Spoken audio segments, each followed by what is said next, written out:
insya-Allah kita akan mempelajari ilmu tauhid. Ilmu tauhid salah satu daripada ilmu fardu ain, ya. Ilmu fardu ain atas diri kita. Jadi kalau kita tak mempelajari ilmu tauhid, jika seorang tadi aqil baligh, bermakna berdosa atas diri dia. Dia berdosa atas kita kalau kita tak mempelajari. Sebab ilmu fardu ain. Kenapa jadi fardu ain ilmu tauhid?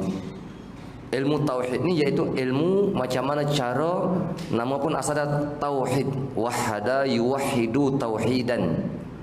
Kalau dalam istilah bahasa, wahada yuwahhidu tauhidan. Tauhid itu mana mengesahkan Allah Taala.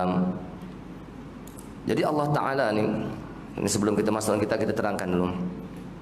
Allah Taala ni sebelum Allah Taala jadikan makhluk, ya, sebelum Allah Taala jadikan makhluk, Allah Ta'ala tu kanzan makhfi nama dia.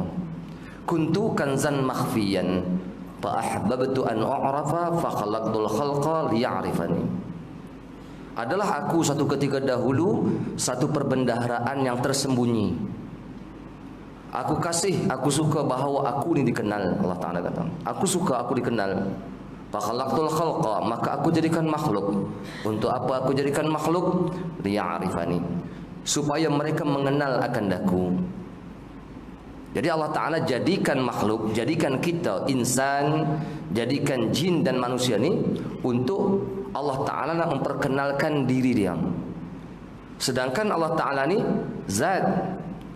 Zat mana diri, ya? Zat atau diri yang tak boleh kita nampak. Nak nampak tak boleh, nak pegang pun tak berasa. Sebab dia bukan jirim. Jadi macam mana kita nak mengenal Allah Subhanahu wa taala? Nak mengenali Allah Subhanahu wa taala tu macam mana? Jadi Allah Taala ni sebagaimana Nabi ada sebut dalam satu hadis, tafakkaru bil khalqi la tatafakkaru bil khaliq. Berfikir oleh kamu pada makhluk, jangan kamu fikir masalah khaliq. Khaliq tu mana? Yang mencipta. Macam mana? Zat Allah Subhanahu wa taala tu macam mana? Jangan. Dia tak akan dapat, akal kita tak akan dapat berfikir. Jadi macam mana kita nak mengenal Allah Ta'ala? Itu yang cerita kita nak mengaji tauhid.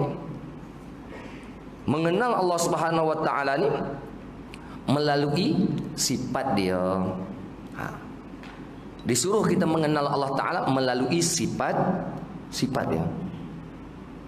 Bukan nak cari zat Allah Subhanahu Wa Ta'ala. Jangan fikir zat Allah Ta'ala. Ini yang dihimpunkan 20 sifat. Ulama himpunkan 20 sifat supaya mereka kenal Allah Ta'ala melalui sifat. Contoh nanti kita akan belajar, kan, adanya Allah Subhanahu Wa Ta'ala. Allah Ta'ala tu ada, kan, kita kata wujud. Ada Allah Ta'ala, macam mana ada Allah Subhanahu Wa Ta'ala? Ada Allah Ta'ala ni pada pemikiran. Pada pemikiran, bukan pada pandangan. Pandangan kita biasa nampak, siapa biasa nampak Allah Ta'ala kafir. Pada pemikiran kita kalau orang tanya, ada tak Allah Ta'ala? Ada. Boleh fikir ke macam tu, dia kata. Orang akan tanya, ada ke benda macam tu? Itu yang Imam Abu Hanifah bila berbahas dengan Dahri tanya, Tuhan kamu ada tak? Dia kata ada. Buktikan ada Tuhan kamu. Dia jawab macam senang, ya. Jawapan dia ada pada air susu ini, dia kata. Atau kita ambil mudah bahasa santan lah. Jawapan dia ada pada santan ni. Yakin tak dalam santan tadi ada minyak? Dalam santan ada minyak tak? Yakin tak? Ada, kan? Tapi boleh tengok tak minyak? Tapi yakin tak ada minyak? Yakin. Mana bukti kata wujudnya minyak? Diri air santan tadi pembuktian sebagai kata wujudnya minyak. Tak percaya, masak. Betul tak? Itu yang kita kata, yang minyak kalau kita kata ni santan. Yang minyak ni dalam pemikiran kita sahaja. Nampak tak nampak pun minyak dalam santan ni. Tapi yakin tak kata ada minyak dalam air santan ni? Yakin. Tak percaya, masak. Yang tu orang panggil mengenal Allah Ta'ala. Kalau istilah orang ngaji tasawuf, ngaji hakikat, dipanggil syuhud. Tapi saya tak nak cerita lah masalah syuhud ni, tak mau cerita syuhud muraqabah. Kita nak cerita sifat 20 ya. Ni yang hadir depan saya ni. Ni semua ada roh tak ni? Semua yang hadir depan saya ni. Yakin tak kata ada roh ni semua ni? Yakin. Yakin tak kata ada roh kan?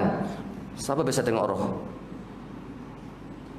Cuba belah badan kita, cari, panggil doktor yang paling pakar atas dunia ni, belah badan kita, saya nak tengok roh saya, boleh? Tadi kata yakin, kata adanya roh. Mana bukti roh tadi ada? Ni yang boleh bercakap, boleh bergerak, boleh melihat, boleh mendengar, itu pembuktian tentang wujudnya roh. Jadi kita kenal Allah Ta'ala macam tu. Yakin tak kata dalam wayar elektrik ni? Ni ada kalau wayar elektrik keluar tembaga dia ni, ada arus elektrik. Siapa biasa tengok arus elektrik berjalan dalam wayar elektrik? Tapi kalau saya kata pegang wayar elektrik ni, tak boleh dia kata ni ada elektrik ni, tengok suis berbuka tu. Yakin tak kata ada elektrik? Yakin. Sebab apa? Sebab ada alamat. Mana alamat ada? Ada wayar suis berbuka. Ada wayar suis berbuka tadi, itu pembuktian tentang wujudnya arus elektrik. Itu keyakinan kita dengan Allah Subhanahu wa taala. Pandang kepada makhluk, pandang kepada makhluk, seluruh makhluk alam semesta ni, yakin pembuktian makhluk ni, hatta diri kita, sebagai pembuktian tentang wujudnya Allah Ta'ala. Yang tu boleh faham ya? Saya nak cerita Allah Ta'ala ni, jangan cari zat Allah Ta'ala. Yang disuruh kita mengenali sifat Allah Subhanahu wa taala.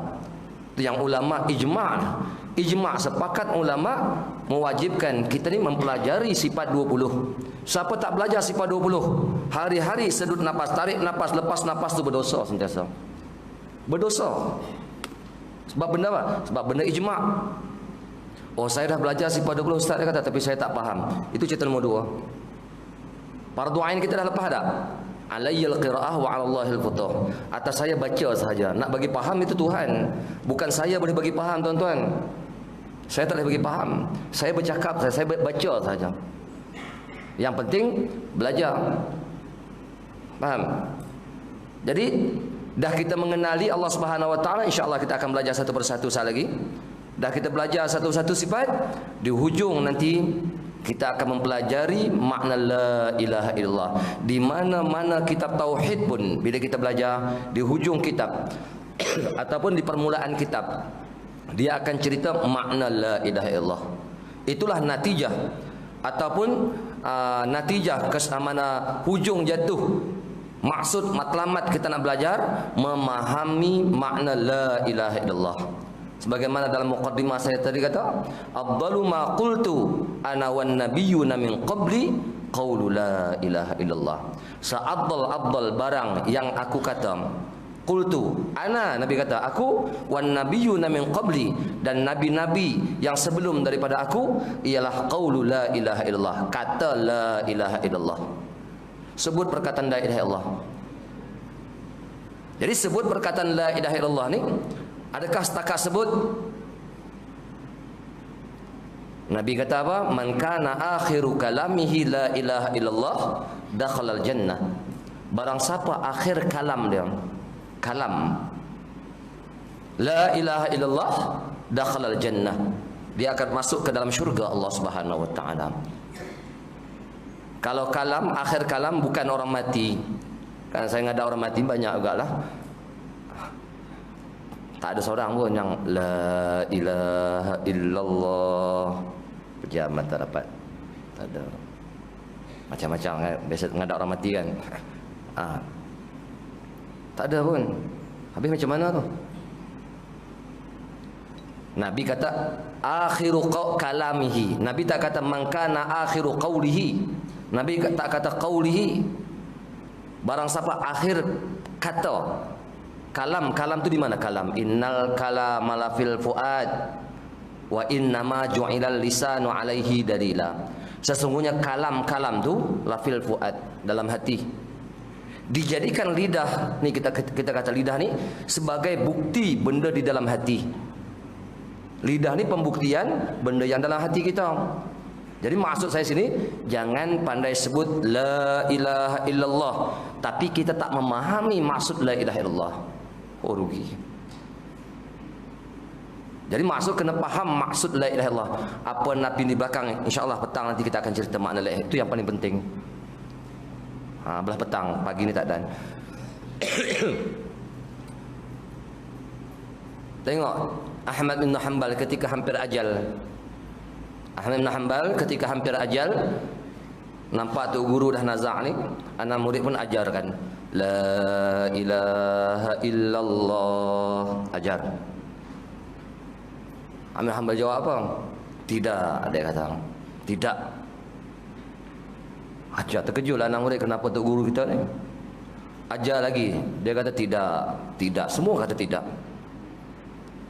Tapi Allah Ta'ala bagi sedar balik dia sebelum dia meninggal. Allah Ta'ala bagi sedar balik. Ketika sedar tu murid dia tanya balik, Tuan Guru dia kata ketika tadi kami nampak Tuan Guru dah nampak nazak sangat, kami ajarlah la ilaha illallah, tapi Tuan Guru menafikan ada apa masalah? Jawapan Ahmad bin Hanbal, dia kata, aku bukan menafikan apa yang kamu ajar. Aku yakin, aku dengar, aku terima, dia kata. Tapi ketika kamu ajar aku kalimah la ilaha illallah, ketika tu iblis datang mengganggu aku supaya iman aku rosak. Yang aku nafikan perkataan iblis. Yang aku nafi itu perkataan iblis, bukan perkataan kamu. Jadi kalau kita fikir balik, siapa dia Ahmad bin Hanbal? Sahibul madhab. Awak sahibul madhab, ada madhab dia sendiri. Martabat dia mujtahid mutlak. Tahu? Boleh istinbat hukum daripada Quran dan daripada hadis. Keluarkan hukum daripada Quran, keluarkan hukum daripada hadis Nabi. Setara dia macam tu punya hebat. Mazhab, ada mazhab sendiri, dia kena lagi. Ni kita macam mana nak mati ni? Ni kita semua nak mati kan? Nabi kata a'maru ummati ma baina 60 wa 70. Kebiasaan umur umat aku, umat Nabi Muhammad sallallahu alaihi wasallam, ialah barang antara 60 ke 70 ya. Itu adat kebiasaan umur umat Nabi Muhammad. Ada yang 80 pun 90 tak mati dia ada. Tapi adat kebiasaan 60 tu tenggelam matahari maghrib. Sepatutnya jangan sampai roh kita ke ghargharah. Ni ghargharah lubang bawah halqum kita ni, masih lagi kita tak memahami makna la ilaha illallah, pengertian la ilaha illallah. Sebab kita akan mati. Apa persediaan kita nak menghadap Allah Subhanahu wa taala? Al-umur bi khawatimiha. Segala pekerjaan ni pandang kepada sudah kita. Mati kita nanti. Ya. Bukan kita hebat, kita kaya, kita apa semua di atas dunia dah sempurna hidup kita. Yang ni tempat ujian. Jadi kita nak balik, nak menghadap Allah Ta'ala. Mudah-mudahan hari ini kita belajar pahamkan sifat 20. Walaupun cara ringkas, sebenarnya kita ni ringkas sangat. Walaupun cara ringkas, dengar apa yang perlu catat. Dan paling penting di belakang nanti, pahamkan makna la ilaha illallah. Tapi belah petang nantilah insyaAllah. Ikut sampai habis. Sebab kita kalau ngaji sekerat tak nampak. InsyaAllah boleh. Itu sebagai penjelasan lah. Jadi kita masuk dalam kitab